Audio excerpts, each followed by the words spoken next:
What's up, guys? I hope we're all having a Merry Christmas, even though it isn't Christmas yet.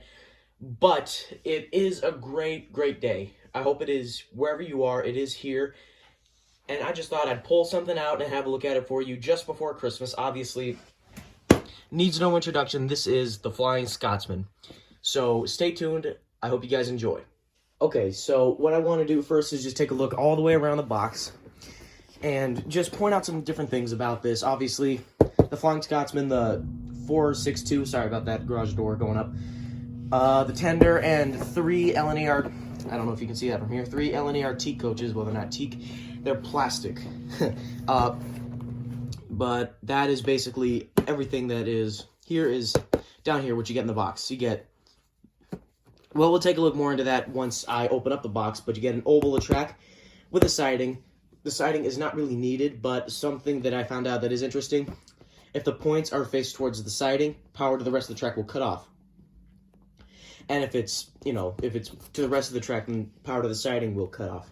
So I have already opened the box. I have opened up every pack inside. I've already put the detailing, like the vacuum pipes and the brake rods, into the engine and the front coupling. So now that that's out of the way, let's open up the box. Okay, so again, just this tab down here, flip that up, take these out of the way, and it's really hard to get out of here. Sorry about that garage door going up again. There we go. And that engine was way bigger than I was expecting when I first opened this thing up.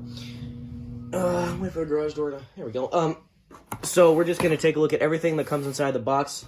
The braking, the thing to align the engine on the track, it came with a set, but I already took it out because it's not needed. So we'll just take a look at everything that comes in the box. So starting over here is the plug. I already did this. You have the plug. It's the American one with the 2 prongs that plug in, and I have an extension cord over here that I'll plug into once we get into the set. And then obviously it's a long cord, but yeah, that's where it plugs into the controller. And the controller itself, it's light. It's quite flimsy, and they don't want you to keep this the entire time. They expect you to upgrade in time, but the idea is it gets a train moving on day 1, but they do want you to upgrade in time. But it is cheap. It does feel flimsy. And then there's the prongs right there. That's where they go into the power. Yeah, it's on the bottom. Looks like it was on top. I'll take a look at the track later, but that's what you get when it comes to that. And then the buffers. That's what you do, and I don't know how you're supposed to attach these. I'm going to have to look at the set again and figure out how to do that, but that's a disclaimer. And now let's take a look at the track. So we'll start down here. Okay, we got 2 short straights and then the power track. And the way how you put this in here is you put these pins down and then just plug it in like that.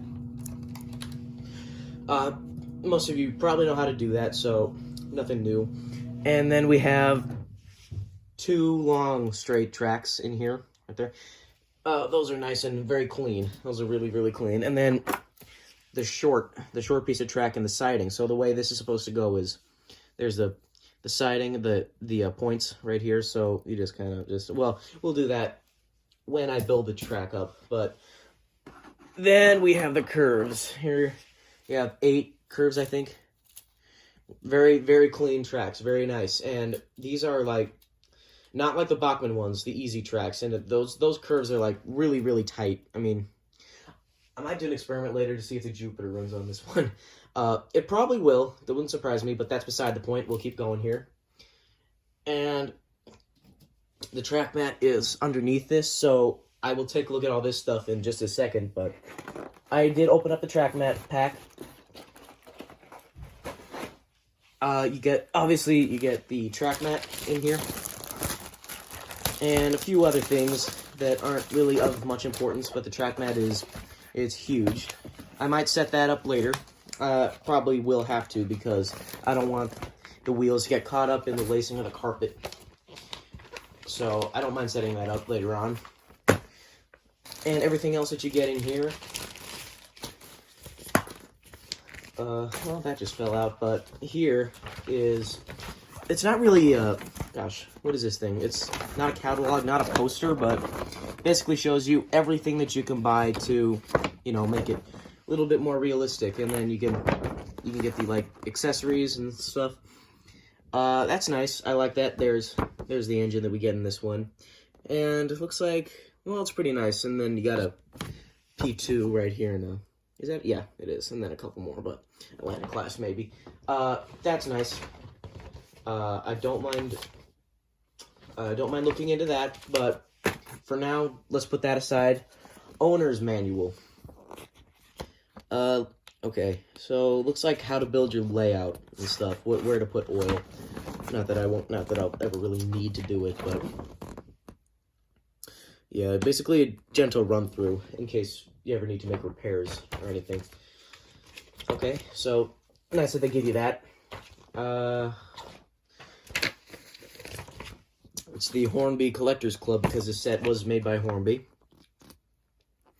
I have heard that the engines in the Collectors Club have gotten kind of cheap, but they have done some nice models in here. That is, I think they give that with, I think that's the kind of engine that you get with Santa's Express. I'll have that picture right now. Yes, you have a couple more things. You know, one of the wagons, and then whatever you call that, the 044. That engine right there. It's nice. And then just basically registration information. Put that out of the way. Building your own world. Okay, it's another one of those little catalog things that shows you what you can buy and make it a little bit bigger, but that's nice. I'll put that out of the way for now. Hornby America Incorporated, Lakewood Industrial. Okay. Washington. Got the warranty registration card. Not that I'll ever need that, really. Okay, here's a controller. Tells you what to do. Safety notes, warnings, operation. Tells you, okay, it's pretty self-explanatory what you need to do. But that's the original, that plug is the original one. Obviously, this came with the American one because the British one is upside down, basically. Well, at least, well, to us, theirs is upside down. And you have the final thing. Class A1, A3 Railroad. The Railroad. This is the Railroad version of the Flying Scotsman train set. Basically shows you where to put oil, if you ever need to do that, where to take the screws out, and how to chip it. I don't think I'm going to chip this one. I mean, you don't really need to. I mean, it's such a basic model. Get that out of the way for now, and we will take a look at the coaches. I'm on the lowest possible office chair you can imagine right now. It's not comfortable at all, but I had to get low enough to be able to do this. Okay, here's the first one, or third one, whatever you want to do that. Teak coaches again. This is what they pulled in the late 20s, early 30s. This is, I like that roof. That's nice. It looks like it snowed on it, but of course it didn't. But this is a nice coach. I like this one a lot. And obviously they give you metal wheels with that one because if it's plastic, plastic wheels have a habit of taking dirt and tracking it around the layout. The rest of the thing is plastic though, so that's the first coach, and we can just put it back right there. And then now time for the second coach. It's basically the same thing. I mean, it's really no different than, the other one, but this one is, the windows are really the only thing that's different here. I think one of these might be sleeper? No. Are they? No. Maybe this one is. I can't tell. If I'm doing something wrong, you guys can blast me in the comments. You can kill me. So put those aside for now. Take a look at the brake coach. So the brake coach usually is at the back, but the way they have it set up, it's at the front. It's right behind the engine. It's on the box. You can see it. I'll just pull the box again over here. Yes, it's right behind the engine. The brake coach is right here. So throw that aside for now. So yeah, the brake coach. This is where the braking mechanism is, right in here. So that's nice. I like these coaches. They're very clean. They're very nice, and you know, they're just good coaches, and you don't need to worry about them. They're pretty durable, so you don't need to worry about them getting snapped or broken or anything. But just still take care of them. That's a warning right there. Do take care of them. So here we go, folks. The moment you've been waiting for. I'm trying to be so careful here.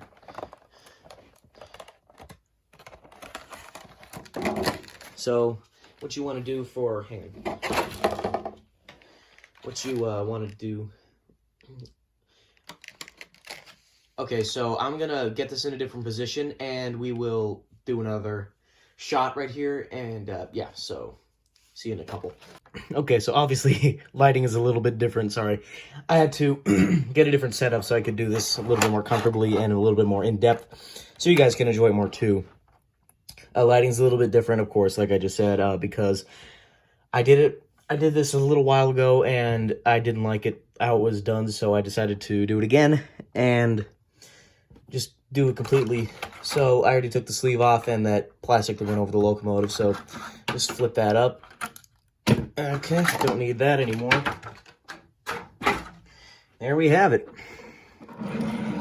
There is the Flying Scotsman, folks. So, of course, I'm going to try my best to keep it connected, but I don't know how well that's going to work out. Probably not that well, because, you know, of course, you can see that the prong for the tender is underneath the engine, but that's how you do it. So now I'm just going to do it piece by piece, so take the tender off, get that out of the way for now. And here it is, folks. That's the Flying Scotsman. I don't know if it'll focus on that. I might, but the linkage rods are really thin and nice. I mean, obviously a little fragile if you're going to give one of these to a kid, but if you're a professional, it's really not a concern. Glazed windows, they're nice. I love that. The cab windows, safety valves, whistle, all that's nice. My one gripe about this, though, is the dome. It's sort of a circle. It's supposed to be like, it's supposed to come out and kind of fade in like that, but it doesn't bother me much. It will some people, but it doesn't bother me. Okay, underneath you can see I've already put in the vacuum pipes, just to get that out of the way, and that wheel right there, the flat right there, that has to do with the radius of curves, because they give you pretty tight curves with this train set, so that's a disclaimer, and if they did have that little flange on there, just derail, because the curves are so tight and wouldn't be able to round them. Yes, so do have some minimal cab detail, not much, but just a little. Obviously, they don't really do that with the railroad models in Hornby. I noticed something. Hornby, they have different standards when it comes to detail and price. So the less detailed ones are going to be less expensive and a little cheaper, but the really detailed ones are going to be more expensive, whereas Bachmann, just an example here, if I can get it down here. Yep, here we go. This is the 440 Jupiter. I'm going to do a review on this eventually, but you can see how much smaller it is in scale. It was a smaller train, but you can see I got this one for about $100, and that one, it'd probably be about $50, but you can just see that the detail on this one, they obviously cared more about detail on this one, except for the missing handlebar. It's a different story. Got it elsewhere. That's than this one, but you know, it's a lot more detailed. I'm almost certain this will run on the tracks, but I will try that out later once I do a review on that one. We'll put that back up here. Back to the Scotsman. Yeah, that's quick run through on what it all is, but it looks like the front, this piece right here, is not separately applied. It's all part of the mold, but the handlebars are separately applied. Put that aside for now and take a look at the tender. I think the coal, is it? I think it's molded, is it? No. Yeah? No. I don't know. And the paintwork on this is stunning. I like the double banner right here. 3. Yeah, there's 3. I thought that was great. It's black in there. LNER, London Northeastern Railway. And see that the coupling back there. I didn't trust myself with it being that thin and breakable, so I just had to glue it on there. And it doesn't stop the movement of the wheels whatsoever. Just makes it a little bit less breakable, in my opinion. So, of course, you have a coal load and a door, I think. if I can get the lighting right. I don't know if you can see that, but can you? Yeah, right there. That's a door. And, of course, the hatches to go shovel out the coal and stuff. The water filler cap. And then that's where it connects to the coaches, the buffers. Of course, I don't think there's an exit door on here. Well, there might. I'm just not seeing one. If I'm wrong, you just blast me in the comments again. I'm not going to lie and say it doesn't look good. It's really, really nice. You know, I'm just going to do this. All right. So I think that is pretty much it for this. I'm going to put it on the track and have a run. Okay, I know. It's not in frame at all. And that's because the thing is so big, so big. So it's just a little bit that's off camera. I don't think it'll be an issue, but of course you have the engine and the two coaches set up right there. So I think that now that it's all set up, the controller's out of frame too because it's plugged in over there. Let's give it a little power. It's on 0 speed, of course. We'll get it that's about half speed right there, and that's nice.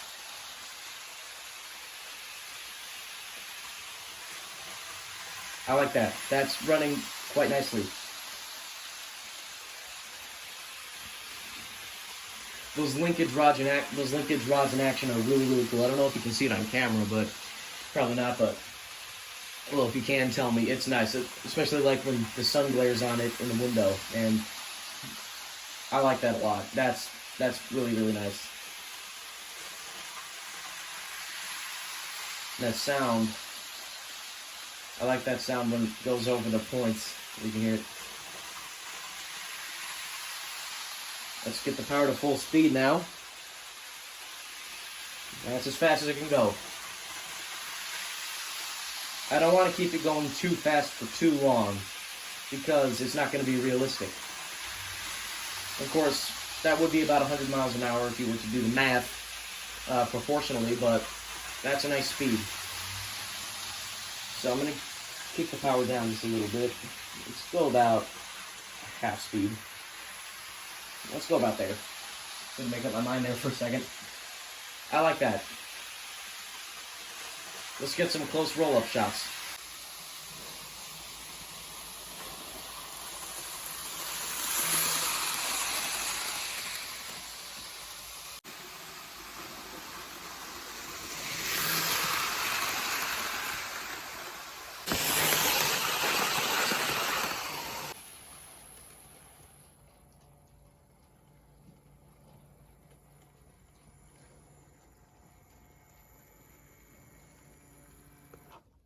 Amazing.